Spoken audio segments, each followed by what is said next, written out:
जय माँ कामाख्या। जब भी अपना मुख खोलो माँ कामाख्या की जय बोलो। तो आप लोग भी माँ कामाख्या की जय बोल दो, क्योंकि अभी आप लोग माँ कामाख्या के ऐसे यू नो पवित्र दरबार में बैठे हैं। एक कन्फ्यूज़न है लोगों में कि शक्तिपीठ कितने हैं, 51 है, 52 है, 64 है या 108 है। तो आज उस कन्फ्यूज़न को हम लोग दूर करने वाले हैं। आज हम लोग सिर्फ माँ कामाख्या के बारे में जानकारी प्राप्त करने वाले हैं। माँ कामाख्या के मंदिर के कुछ नियम है और माँ कामाख्या का मंदिर है कैसा, उसके बारे में जानकारी प्राप्त करेंगे। जय माँ कामाख्या, जय माँ काली। और आज अपना है ओमकारेश्वरी। आज अपना है सेकेंड डे माँ कामाख्या के दरबार में। और कल हम लोग ने रात में दर्शन, कल आप लोगों को दर्शन करा दिया था माँ कामाख्या के, हम लोग ने भी दर्शन ले लिए थे। तो कल डायरेक्टली नीचे से ऊपर नीलाचल पहाड़ी पे जाने के लिए गाड़ियाँ थी अवेलेबल। आज एंडिंग का डे है। आज एंडिंग का डे है। आज सुबह से बारिश हो रहा है यार। कल भी बारिश हुआ था पर कल रुक गई थी बारिश, इतनी नहीं थी। आज सुबह से बहुत बारिश हो रही है। तो आज एंडिंग का डे है। तो एंडिंग का डे मतलब आज रात को करीबन 2 बजे के बाद अम्बुबाची पर्व लग जाएगा। तो उसके बाद कल से माँ कामाख्या का दरबार 3 दिनों के लिए बंद हो जाएगा और 3 दिनों तक अम्बुबाची फेस्टिवल स्टार्ट हो जाएगा। तो इसलिए नीचे से जो गाड़ियाँ हैं वो प्राइवेट गाड़ियाँ कुछ जा रही है, बट जो नीचे से पिकअप से ऊपर ले जाने के लिए, ऊपर से नीचे लेके आने के लिए वो बंद हो चुके हैं, उसको अलाउड नहीं किया जा रहा है। तो आज के इस वीडियो में अंधेरा हो रहा है क्योंकि बारिश हो रही है। आज के इस वीडियो में ऐसा कि आप कुछ इंटरेस्टिंग से फैक्ट जानने वाले अपन लोग। आप लोगों को तो वैसे भी पता है कि जो माँ कामाख्या का दरबार है वो 51 शक्तिपीठों में से एक है। तो जो माँ कामाख्या का दरबार है वो 51 शक्तिपीठों में से एक महत्वपूर्ण स्थान है। तो लेकिन यहाँ पे शक्तिपीठों की संख्या देखी जाए तो 51, 52, 64, 64 और 108। तो फिर एक्चुअल में शक्तिपीठ है कितने, वो अपन लोग जाके आज जानेंगे। शक्तिपीठ है कितने, माँ कामाख्या का दरबार उसमें क्या इंपॉर्टेंस रखता है शक्तिपीठों में, तो वो अपन लोग दरबार में जाके ही जानेंगे। आज के वीडियो में यही जानने वाले अपन लोग, इंपॉर्टेंस ऑफ माँ कामाख्या का दरबार, महामाया का। और थोड़े से मिथ भी क्लियर करेंगे आज के वीडियो में। आज सेकेंड डे को चलते हैं दर्शन के लिए। तो नीचे से हम लोग पैदल आ रहे हैं। तो पहला थोड़ा सा ट्रैकिंग करने पे लगभग बोर्ड पे लिखा हुआ है ऑफिशियली कि 2.5 किलोमीटर का ट्रैकिंग है, लेकिन 2.5 किलोमीटर नहीं है, ट्रैकिंग ज़्यादा है मेरे हिसाब से, क्योंकि जिगजैग पैटर्न में रोड है। तो 2.5 किलोमीटर से ज़्यादा ही ट्रैकिंग है। एंड जब हम लोग पहला चढ़ते हैं तो पहला ही थोड़ा सा चढ़ने के बाद गणपति बप्पा का मंदिर लगता है। प्रथम दर्शन गणपति बप्पा के होते हैं, तो वहाँ से दर्शन कर लेना है, फिर ट्रैकिंग ऐसे स्टार्ट कर देनी है। और पूरे रास्ते में बहुत सारी अच्छी सुविधाएं दी गई है। जल सेवा की जा रही है, मेडिकल फैसिलिटीज़ है, खाने पीने के लिए छोटे मोटे स्नैक्स दिए जा रहे हैं। तो अच्छे प्रबंध हमेशा यहाँ पे अच्छा ही होता है। और लोग तो बहुत सारे आए, दर्शन तो बहुत अच्छे होते हैं और लोग बहुत सारे हैं। तो पूरा नीचे गुवाहाटी शहर तक पब्लिक भरी हुई है। हर जगह पे भंडारे लगे, जैसे अमरनाथ में लगते हैं भंडारे, टेंट वैसा लगा हुआ है। और पब्लिक वहाँ पे रुकती है, पब्लिक रोड के किनारे भी रुकी हुई है। तो बहुत क्राउड है, बहुत।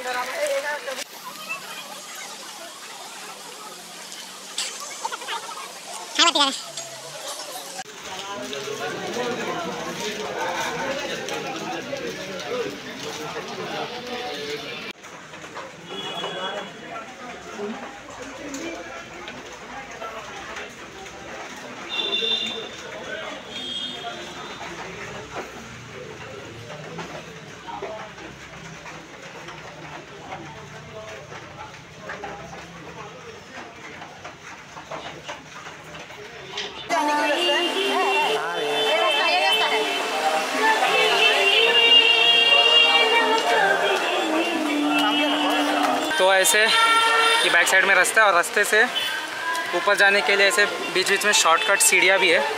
जैसे जिगजैग रास्ता है तो शॉर्टकट सीढ़ियाँ बीच में से उसको जॉइन करती है।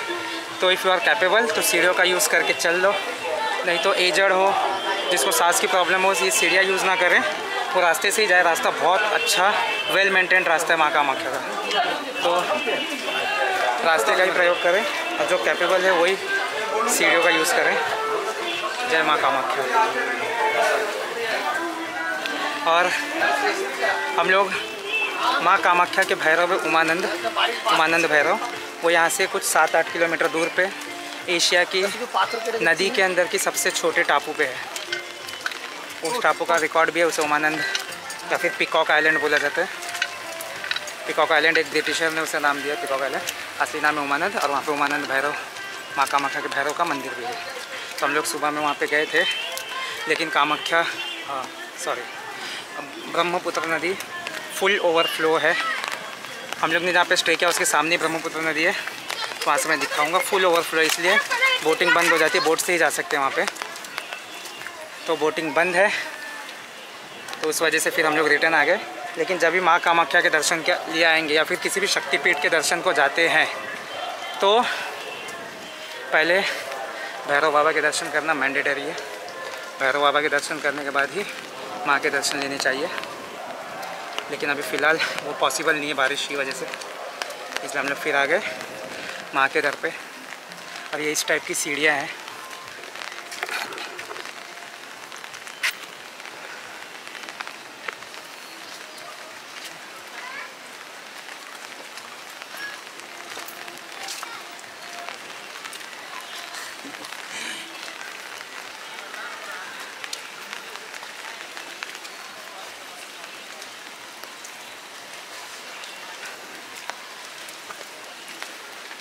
देखिएगा, ध्यान दीजिएगा।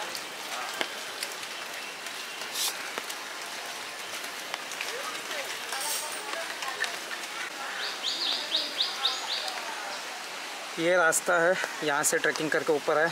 ट्रैकिंग वाला रास्ता नीचे से रोड गया है सीधा। तो ये रास्ता सीधा जाता है माँ कामाख्या के दरबार को। और यहाँ से एक रास्ता कट होता है, यहाँ पे है माँ बगलामुखी का मंदिर। तो यहाँ पे भी ट्रैकिंग है माँ बगलामुखी की। ऊपर माँ बगलामुखी का मंदिर है।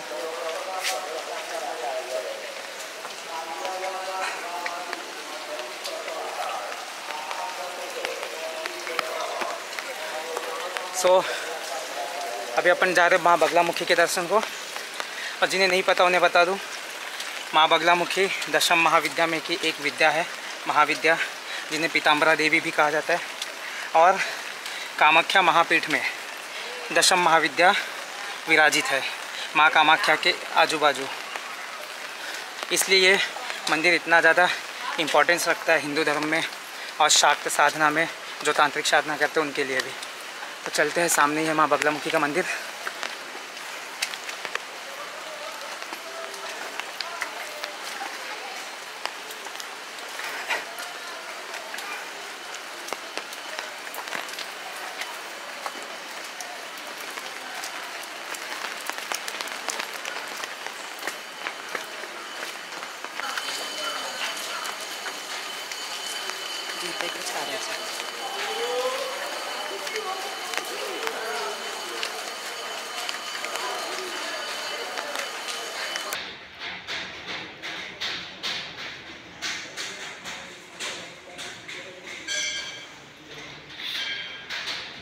तो अपने बगलामुखी के दर्शन हो चुके हैं। और यहाँ पे जो ये कंस्ट्रक्शन दिख रहा है, मंदिर का ही कंस्ट्रक्शन है, बट मंदिर ऐसा नहीं है। मंदिर पूरा नेचुरल है। और ये बाहर आ गए हम लोग। तो मंदिर पूरा नेचुरल है। माँ बगलामुखी प्रकृति स्वरूप में विराजमान है पहाड़ के ऊपर, जो ये नीलांचल पहाड़ी है इसी के ऊपर। और वो वैसे ही नेचुरल है, कोई मूर्ति आर्टिफिशियल बनाई नहीं गई है। और ये महादेव है नीचे उनके साथ। तो ये है माँ बगलामुखी का मंदिर। अभी चलते हैं अपन लोग माँ के दर्शन करने। और ये बैक साइड में ऊपर जाना पड़ता है माँ बगलामुखी के मंदिर के लिए। और ऊपर माँ जो शिला स्वरूप में विराजमान है, इसके ऊपर, ये बैक साइड में इसके ऊपर। अपने माँ बगलामुखी के दर्शन हो चुके हैं। और बगलामुखी मंदिर से ऊपर आएंगे तो राइट साइड में रास्ता गया है। 900 मीटर पे माँ भुवनेश्वरी का मंदिर है। तो अभी चलेंगे अपन भुवनेश्वरी माँ के दर्शन करेंगे, उसके बाद जाएंगे ऊपर। तो वैसे मैंने बताया था, नीलाचल पहाड़ी, माँ कामाख्या स्वयंभू नीलाचल पहाड़ी पे माँ ने अपना डेरा जमाया है। यहाँ पे माता सती का 51 शक्तिपीठों में से एक महाशक्तिपीठ है। तो यहाँ पे जो है दशम महाविद्या, वो सारी की सारी जागृत अवस्था में यहाँ पे है। तो अगर हम माँ कामाख्या के दर्शन को आते हैं तो उनके दर्शन के साथ साथ दशम महाविद्या के दर्शन करने का भी सौभाग्य मिलता है, आशीर्वाद लेने का सौभाग्य मिलता है। तो चलते हैं माँ भुवनेश्वरी के दर्शन को।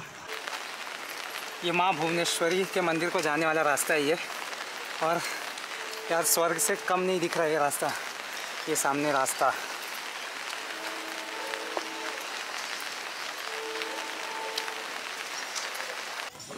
सो finally we have reached Maa Bhuvaneshwari temple. ये गेट है माँ भुवनेश्वरी का, और यहाँ से भी सीढ़ियाँ है। 900 मीटर लिखा हुआ था, बट 900 मीटर नहीं है ज़्यादा तो यहाँ से भी सीढ़ियाँ हैं भुवनेश्वरी माता के मंदिर तक जाने के लिए। सामने ही मंदिर है, ज़्यादा नहीं है दूर।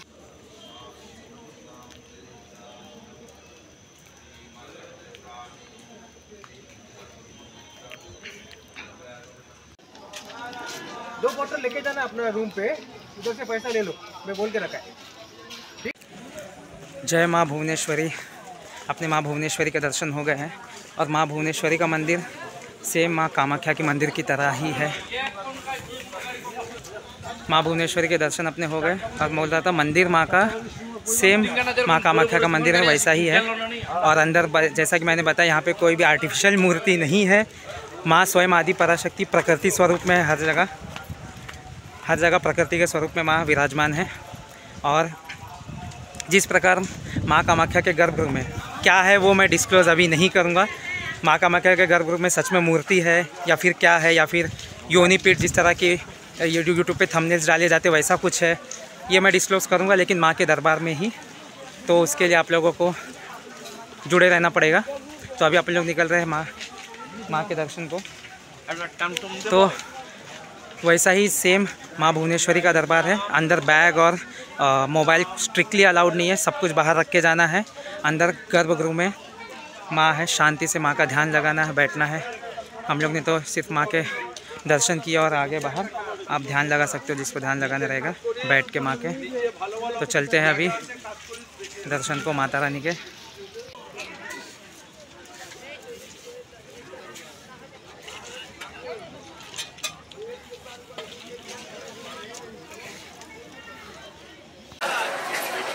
सो फाइनली अपन लोग माँ के दरबार में फिर से आ गए, और आज का ये क्राउड है। आज बहुत कल हम लोग को 4 से 5 घंटे लगे थे दर्शन करने को। आज मेरे ख्याल से उससे भी ज़्यादा टाइम लगने वाले जर्नल क्यू में दर्शन करने को। तो ये माँ का कामाख्या का दरबार है। जय माँ कामाख्या।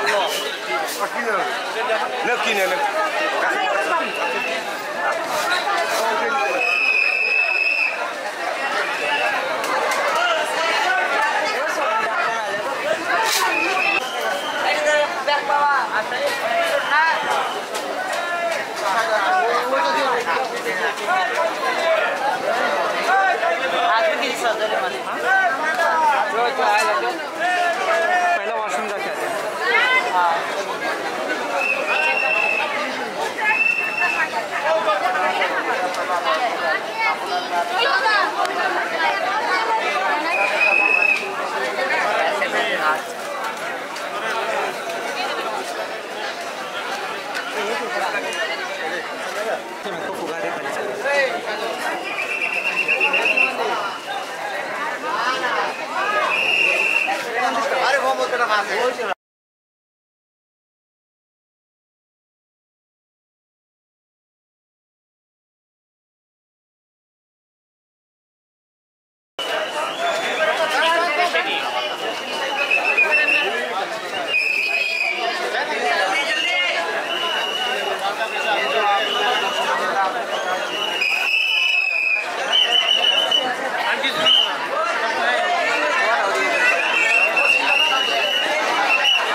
क्राउड है, और अभी क्राउड अब बढ़ेगा। अभी तो दोपहर के लगभग 11 बज रहे कुछ, और क्राउड पूरा नीचे से ऊपर आएगा।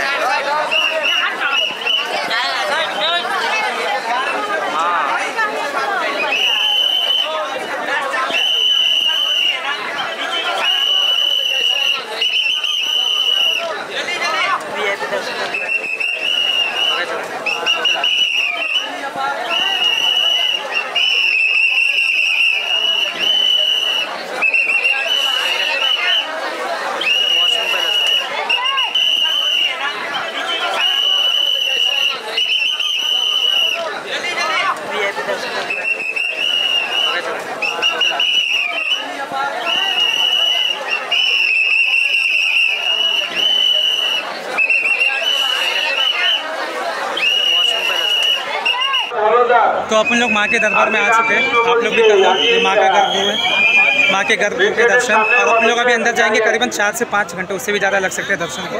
तो चलते हैं अभी दर्शन को,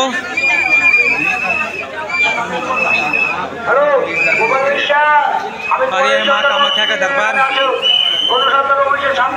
और यहाँ पे VIP दर्शन भी होते हैं, बट VIP दर्शन इस टाइम पे बंद रहते हैं। 501 या 701 रुपये है, उसमें भी आपको लगभग 1 से 1.5 घंटे जाते ही जाते हैं, लेकिन अम्बुबाची में VIP दर्शन बंद रहता है। तो माँ so we have got our VIP ticket, 501 रुपये का VIP टिकट है। अभी 3 बजे दर्शन चालू होगा, तो उसके बाद लगभग 1 घंटे में हमें दर्शन मिलेंगे। तो हम लोग ने, जैसे कि मैंने बताया, पहले हम लोग ने पूछा कि VIP टिकट चालू होगा, तो उन्होंने बोला नहीं। लेकिन इस साइड में आया ना, तो काउंटर देखा, तो काउंटर 12 बजे ओपन हो गया था। तो हमें बहुत आज गर्दी है, तो VIP दर्शन नहीं लेना चाहिए वैसे, लेकिन हम लोग लाइन में लगे थे। तो आज हम लोग ने 501 रुपये का डोनेशन दे के दर्शन, एक्चुअली VIP दर्शन नहीं, डोनेशन दर्शन बोला जाता है। तो डोनेशन दे के हम लोग ने कूपन ले लिया, ये कूपन है। और अभी लगभग 100 जन को ये कूपन मिलेगा, 100 जन के बाद नहीं मिलेगा, ऐसा सुनने में आया है। तो फिर उसके बाद 3 बजे माँ का मंदिर ओपन होगा, 3 बजे, हाँ, दोपहर में मंदिर थोड़ा बंद होगा, फिर 3 बजे ओपन होगा। तो 3 बजे दर्शन के लिए स्टार्ट होगा। लगभग 1 घंटे या 1.5 घंटे में होपफुली दर्शन मिल जाने चाहिए, ये पास के साथ में। और जो जर्नल क्यू है, वो तो कम से कम 7 से 8 घंटे लग रहे हैं दर्शन को, जर्नल क्यू के लिए। जय माँ कामाख्या। तो अपने माँ कामाख्या के दर्शन फिर से हो गए। तो ये है सामने माँ तारा का मंदिर, ये रास्ते में ही है। तो अभी आज के माँ तारा के मंदिर में तारा माता के दर्शन करने को।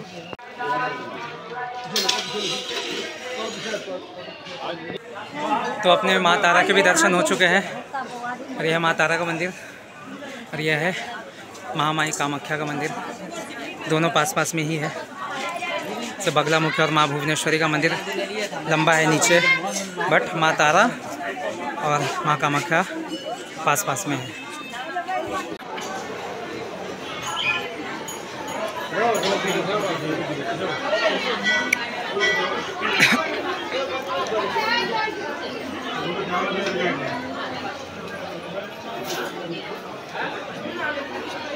पॉकेट मार पड़ा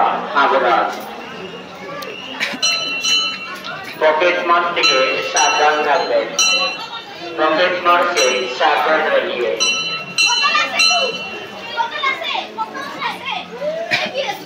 আপনার নিজের পাস মোবাইলে নজর রাখবেন, পকেট মার থেকে সাবধান রাখবেন। जय माँ कामाख्या। जब भी अपना मुख खोलो माँ कामाख्या की जय बोलो। तो आप लोग भी माँ कामाख्या की जय बोल दो, क्योंकि अभी आप लोग माँ कामाख्या के एज यू नो पवित्र दरबार में बैठे हैं। और आज अपना माँ कामाख्या का 2nd डे का दर्शन भी हो चुका है। और अभी हम लोग फिलहाल ये कुंड के पास से, इस कुंड को बोला जाता है सौभाग्य कुंड। तो गाइस अभी अपन लोग इस कुंड के पास है, और इस कुंड को बोला जाता है सौभाग्य कुंड। और इसमें माँ कामाख्या के कछुए भी है, जो छोटे छोटे कछुए, वो माँ कामाख्या के कछुए, और बड़े कछुए भी इसके अंदर जो दिखाई नहीं देते। पुजारी जी खाना खिलाने आते तो वो कछुए बाहर आते हैं। और वहाँ पे कुंड को डिवाइड कर दिया गया, वहाँ पे स्नान करने के लिए चीज़ों जगह बना दी गई है। तो ये है सौभाग्य कुंड। यहाँ पे माँ कामाख्या का जो कपड़े हैं, वस्त्र हैं, वो यहाँ पे धुले जाते हैं। तो मैंने आप लोगों से सुबह में ही बोला था कि आज की इस वीडियो में, जैसा कि आप लोगों को पता है कि माँ कामाख्या का जो दरबार है वो 51 शक्तिपीठों में से एक महत्वपूर्ण शक्तिपीठ है। तो एक कन्फ्यूज़न है लोगों में कि शक्तिपीठ कितने हैं, 51 है, 52 है, 64 है या 108 है। तो आज उस कन्फ्यूज़न को हम लोग दूर करने वाले हैं। श्रीमद् देवी भागवत के अनुसार जो शक्तिपीठों की संख्या है वो टोटल है 108।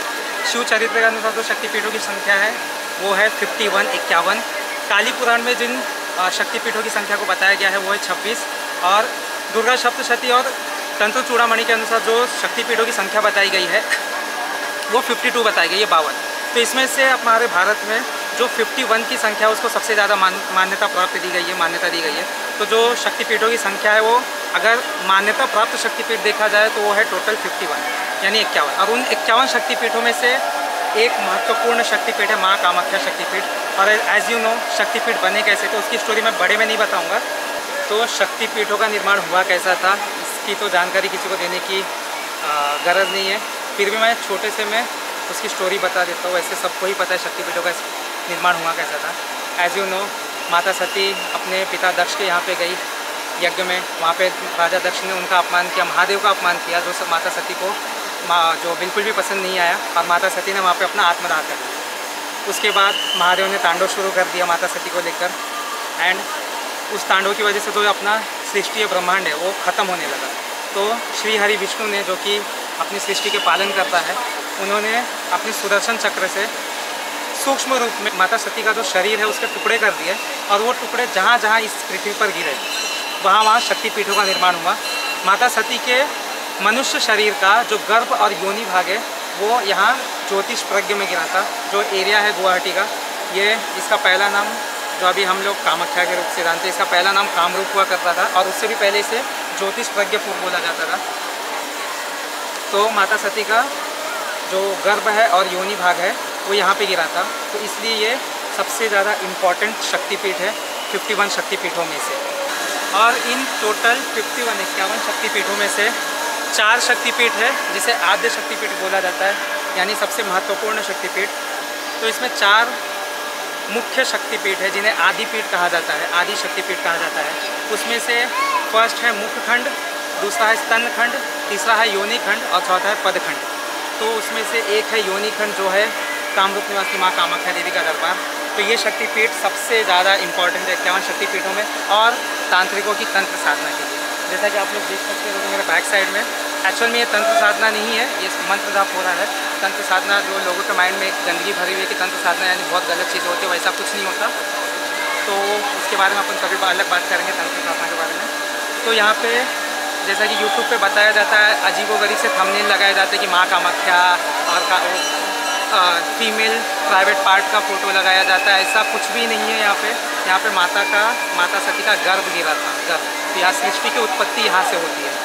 सो हम लोग यहाँ पे क्यों आए? हम लोग यहाँ पे आप लोगों को माँ के दर्शन कराने के लिए लेके आए हैं। एंड जो अम्बुबाची फेस्टिवल है, जो अम्बुबाची मेला या पर्व कहा जाता है, एक्चुअल में अम्बुबाची मेला नहीं है, जो मेला वर्ड दिया गया है। लोगों को सुन के ऐसा लगता है कि बहुत बड़ा मेला लगता रहेगा, ऐसा कुछ भी नहीं है। ये एक प्रकार का फेस्टिवल है, पर्व है, लोकल पर्व है, एसमिस फेस्टिवल अम्बुबाची। इसके बारे में डिटेल में मैं कल अम्बुबाची लगने वाला है, तो कल ही मंदिर बंद हो गए, कपाट बंद हो गए, मैं डिटेल में कल बताऊँगा अम्बुबाची के बारे में। आज हम लोग सिर्फ माँ कामाख्या के बारे में जानकारी प्राप्त करने वाले हैं। माँ कामाख्या के मंदिर के कुछ नियम है और माँ कामाख्या का मंदिर है कैसा, उसके बारे में जानकारी प्राप्त करेंगे। सो दोस्तों, आप लोगों ने जो भी यूट्यूब पे या नेट पे जो थंबनेल देखते हो ना और इमेजेस देखते हो माँ कामाख्या के बारे में, वो घटिया 3rd क्लास इमेजेस, वो सारी की सारी फेक है। मंदिर में ऐसा कुछ भी नहीं है। क्लियर फिर से मैं कर रहा हूँ, मंदिर में ऐसा कुछ भी नहीं है। Big no. जो फीमेल बॉडी पार्ट्स और जो भी दिखाया जाता है यूट्यूब पे अपने सब्सक्राइबर को व्यू ग्रो करने के लिए कुछ भी थंबनेल डाल देते हैं, तो ऐसा कुछ नहीं है। तो मंदिर के बारे में आप लोगों को एक बेसिक नॉलेज दे देता हूँ। माँ कामाख्या का मंदिर, अंदर जब हम जाते हैं मंदिर के, तो वहाँ पे जैसा बोला जाता है कि कोई भी मूर्ति नहीं है। तो हाँ, यहाँ पे जितने भी मंदिर है सब नेचुरल है। मैंने पहले भी बताया नेचुरल है। वैसे माँ कामाख्या का मंदिर नेचुरल है। एंड माँ कामाख्या प्रतीक है फर्टिलिटी की। तो इसलिए क्योंकि माँ कामाख्या यहाँ पे माँ सती का गर्भ गिरा था, तो माँ कामाख्या फर्टिलिटी की प्रतीक है। सो जब हम लोग मंदिर के अंदर जाते हैं, मंदिर के अंदर प्रवेश करते हैं, तो माँ कामाख्या की मूर्ति है। ऐसा जब कहा जाता है कि मूर्ति नहीं है, ऐसा कुछ नहीं। माँ कामाख्या की मूर्ति है। राजराजेश्वरी माँ कामाख्या बहुत बड़े आसन पर विराजमान है। मूर्ति बहुत छोटी सी है और माँ कामाख्या बहुत बड़े एक यंत्र है, वो यंत्र के आसन पर विराजमान है। उसके बाद हम गर्भगृह में एंटर करते हैं। माँ कामाख्या की मूर्ति पहले है और उसके बाद हम गर्भ में एंटर करते हैं। और जब गर्भ में आप एंटर करोगे, तो अगर आप में थोड़ी सी भी सेंसिटिविटी है कि बॉडी अगर सेंसिटिव एनर्जी को कैच कर सकती है, तो आपको पता लगेगा कि हम माँ के गर्भ में जा रहे हैं, और वहाँ पे आप सारी चीज़ें भूल जाओगे। तो जब हम गर्भ में उतरेंगे, तो वहाँ पे माँ का महायोनि कुंड है, और महायोनि कुंड में जो योनि कुंड है वो हमेशा एक सोने की चादर से ढका हुआ रहता है। वो किसी को देखने का परमिशन नहीं है, और वहाँ से हमेशा अमृत बहता हुआ रहता है। जी हाँ, जो पानी है उसे अमृत बोला जाता है, अमृत बहता हुआ रहता है। एंड हाँ, एक और बात, उस अमृत को, उस जल को आप लोग घर पे भी लेके आ सकते हो, बट प्लास्टिक के कैंस और डब्बे यूज़ मत करना, वरना मार खाओगे अंदर। जो पंडित हैं अंदर रहते हैं, वो लिटरली आपको मारेंगे। तो हम लोग ने भी लिया है, तो आपने एक मेटल का, कोई भी लोटा मेटल का, शुद्ध जो पात्र हो मेटल का, पूजा पात्र हो, वो लेके जाना है, तांबे का या पीतल का, और उसमें आप वो जल भर के ला सकते हो। और यहाँ पे आपको जल को टच करने दिया जाता है। माँ का योनि कुंड में जो जल है वो टच करने दिया जाता है। तो इतना महान शक्तिपीठ है और वो अमृत कुंड है। उसके स्टोरी मैं कल बताऊंगा कि अमृत कुंड कैसे है। एंड जो माँ का योनि कुंड है उसके बाजू में 2 कुंड और है, मतलब कुंड ही है वो, और वहाँ पे 2 पीठ है, वो महालक्ष्मी और महासरस्वती का पीठ है, माँ कामाख्या। एंड उसके बाजू में ही छोटा पीठ है महालक्ष्मी एंड महासरस्वती। तो ये है माँ कामाख्या के गर्भगृह का जो रियल एक मैंने ऊपर से आपको बता दिया वो हिस्सा। अंदर जैसा थंबनेल में दिखाया जाता है कुछ भी आलतू फालतू जैसा वैसा कुछ भी नहीं है। और रही बात अम्बुबाची की, तो अम्बुबाची का रहस्य हम लोग कल जानने वाले हैं। तो इस वीडियो को हम लोग थोड़ा सा यहाँ पे परमाइसेस में घूमेंगे, थोड़ी सी हम लोग भी मंत्र साधना करेंगे, थोड़ा सा माँ का ध्यान लगाएंगे। तो इस वीडियो को हम लोग यहाँ पे एंड करते हैं। एंड जो भी मैंने इसमें जानकारी दी है हो सकता है मैं गलत हो जाऊँ, तो अगर मेरे से बड़ों को जानकारी मालूम होगी जिसमें मैं थोड़ी गलती तो मुझे माफ़ करें, माँ कामाख्या माफ़ करें। मैं अभी भी मैं अबोध बालक ही हूँ माँ के सामने, हम सभी अबोध बालक हैं। And this is not a content. मैं कंटेंट क्या होता है मुझे पता नहीं है। जो भी नॉलेज मेरे पास है मैं आप लोगों के साथ शेयर करता हूँ एंड आप लोगों को दिखाने की कोशिश करता हूँ कि अपना कल्चर कितना महान है। See this is a culture of India, जहाँ पे एक तरफ जो पीरियड्स है उसे कुछ लोगों ने टैबू मान लिया, बहुत गंदा समझ लिया, और एक तरफ ये हमारा रियल कल्चर है जहाँ पे एक पीरियड्स को सेलिब्रेट किया जाएगा कल से, जो कि आज से सेलिब्रेशन चालू ही है लेकिन कल से सेलिब्रेट किया जाएगा। श्री राजराजेश्वरी आदिशक्ति स्वयं रजस्वला होगी, तो वो जो नज़ारा है वो हम उसकी जानकारी हम कल लेंगे। तब तक के लिए जय माँ Kamakhya, stay tuned with us guys. और अभी तक आपने हमारे चैनल को सब्सक्राइब नहीं किया तो जाके सब्सक्राइब कर देना, लाइक शेयर एंड कमेंट्स कर देना, शेयर कर देना। ये नॉलेज अगर आप लोगों को अच्छी लगी होगी तो एक बार कमेंट सेक्शन में भी लिख देना जय माँ कामाख्या, जय माता दी। मिलते हैं कल के वीडियो में, तब तक के लिए जय माँ कामाख्या।